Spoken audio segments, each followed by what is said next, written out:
Your anxiety isn't the enemy. It's a coded message your mind has been whispering for years. It starts on a quiet Tuesday morning, the kind where nothing should feel heavy. You're pouring your tea, the light is soft, the room is calm, but your chest tightens for no reason. A notification buzzes, and suddenly your stomach drops. You tell yourself it's ridiculous, that it's just a message, but something deeper inside you feels threatened. It's as if a younger version of you flinches before you even understand why. And in that moment, part of you wonders, why is my body reacting like this when nothing is actually wrong? What does it know that I don't? The truth is that anxiety triggers rarely come from the present moment. Most are echoes, learned patterns written into your brain through repetition, stress, and emotional imprinting. Your amygdala, the part of your brain responsible for detecting threats, doesn't measure danger logically. It measures danger emotionally.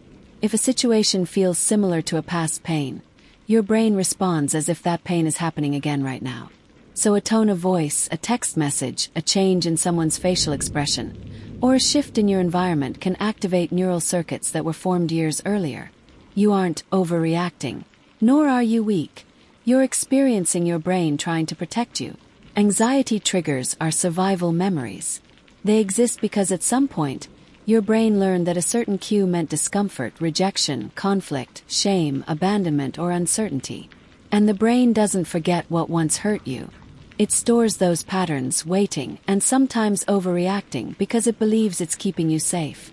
When you feel anxiety rise in your chest, or your stomach churn, or your breath shorten, your brain is firing old pathways that tell it, "We've seen this before. Stay alert." But here's the part most people never learn: triggers aren't signs that something is wrong with you. They're signs that something inside you needs your attention. Imagine your trigger as a small child tugging on your sleeve. Not to annoy you, but to warn you of something it still doesn't understand. The child remembers moments you've forgotten. The time you were yelled at for asking a question. The day someone walked away without explanation. The night you sat alone, convinced you were the problem. Your trigger is that child saying, "This reminds me of when it hurt before." When you meet your anxiety with frustration, "Why am I like this? Why can't I just be normal?" That child retreats, becoming more reactive and more desperate. But when you meet it with curiosity, things begin to shift. What are you trying to protect me from? What old memory is being activated? Is this fear from now, or from then? The more you ask these questions, the more you create space between what you feel and what is actually happening. The brain loves patterns, and it also loves safety. When you learn to observe your trigger instead of fighting it, you interrupt the pattern. You teach your brain a new association. This moment is uncomfortable, but it is not dangerous. Over time, that calm observation rewires your neural pathways. Your prefrontal cortex, the part of your brain responsible for emotional regulation, planning, and logic, begins to take over. That's when anxiety becomes information rather than danger. And this is where the story deepens. Because every trigger has a message. Some triggers say, "You're afraid they'll leave." Others say, "You're afraid you're not enough."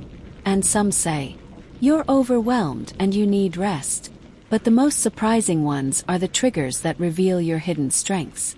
Because sometimes anxiety rises not when something bad is happening, but when you are outgrowing old versions of yourself.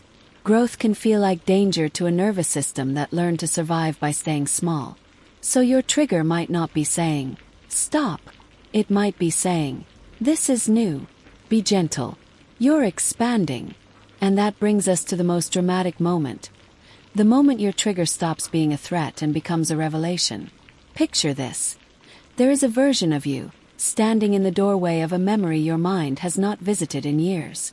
You open that door expecting chaos, fear, or shame. But instead you find something unexpected. You find the younger you are, sitting in silence, exhausted from trying to understand the world with the limited emotional tools they have. They were never weak. They were never dramatic. They were never too sensitive. They were surviving. And they were alone in that survival. The younger you didn't need to be fixed. They needed to be seen. And when you stand there now, with more wisdom, more awareness, more agency than you've ever had, You become the person they always needed. This is the moment many people feel during deep emotional healing. The moment you realize your anxiety is not a flaw, but evidence of everything you lived through, and everything you overcame without even realizing it. Anxiety is a map of your unresolved experiences, but it is also a map of your resilience. For every trigger that rises in your body, there is a story behind it, and more importantly, a strength beneath it. You just haven't learned how to read the map yet. Till now. The real work begins when you start listening to your triggers instead of avoiding them. When you pause long enough to notice the tightness in your chest and say, "Okay, something inside me is scary. Let me understand why." When you stop punishing yourself for being anxious and start recognizing that your brain is doing exactly what it was wired to do. Protect you. The goal is not to eliminate triggers. The goal is to understand what each one is pointing toward. Because anxiety doesn't rise randomly. Here is what triggers are actually trying to tell you. Some say, "You've been carrying too much for too long." Some say, "You don't feel safe expressing your needs." Some say, "You're afraid of repeating a past mistake." Some say, "Your body remembers the pain your mind has minimized." Some say, "You're overstimulated and your brain is asking you to slow down." And some say, "You are entering a new chapter, and your nervous system hasn't caught up yet." When you begin decoding these messages, you start reorganizing your internal world. You become less reactive and more responsive. You begin trusting your intuition again. And slowly, your anxiety transforms from a loud alarm into a quiet guide.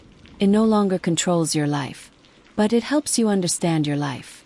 This is the kind of transformation I see in people who learn the language of their nervous system. They walk through the world differently, not without fear, but with clarity, not without discomfort, but with self-awareness. And that awareness becomes self-protection. Imagine waking up one morning with the same triggers you've always had, the same notifications, the same responsibilities, the same uncertainties, but this time something has shifted. You feel the anxiety rise, but instead of spiraling, you pause. You breathe. You reflect. And in that moment, the trigger becomes a signal, not a threat. You start asking kinder questions. What part of me feels unsafe right now? Is this fear from the present or the past? What do I need at this moment? And surprisingly, your nervous system answers. Sometimes it asks for rest. Sometimes for boundaries. Sometimes for reassurance. Sometimes for change. And sometimes, often actually, it asks for compassion. Anxiety softens when it feels understood. The brain relaxes when it feels safe. The trigger weakens when it is acknowledged, not feared.